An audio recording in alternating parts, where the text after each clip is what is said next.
सवाल है, क्या UGC regulations 2026 IIT, NIT, IIM जैसे संस्थाओं पर लागू होता है? इसका जवाब जानने से पहले हम ये जानते हैं कि यूजीसी रेगुलेशन 2026 क्या है और इसका ऑब्जेक्ट क्या है।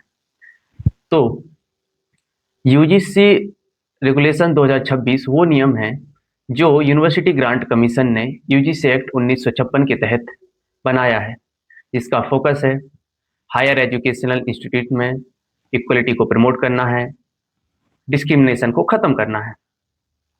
अब बात आती है कि आईआईटी, एनआईटी और आईआईएम जैसी संस्थाओं पर ये लागू होता है या नहीं होता है। तो इसका जवाब है, ये डायरेक्टली अप्लाई नहीं होता है। क्यों नहीं होता है? क्योंकि ये इंस्टीट्यूट आईआईटी, एनआईटी और आईआईएम ये सब यूजीसी एक्ट 1956 के तहत काम नहीं करती, क्योंकि इनके लिए अपने अपने अलग एक्ट पास हुए हैं।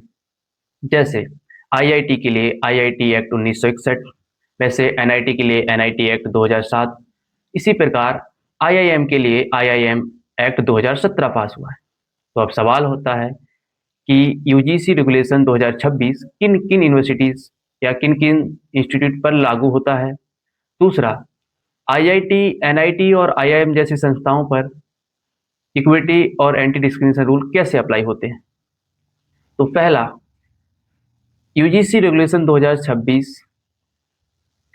Central universities, state universities, deemed to be universities, private universities और यूजीसी रिकॉग्नाइज्ड कॉलेज, इन सब पर लागू होता है। दूसरा है, ये रूल्स आईआईटी, एनआईटी और आईआईएम जैसी संस्थाओं पर कैसे अप्लाई होते हैं।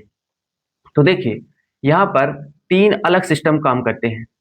पहला है कॉन्स्टिट्यूशन ऑफ इंडिया, जिसमें आर्टिकल 14, आर्टिकल 15, आर्टिकल 17, आर्टिकल 21।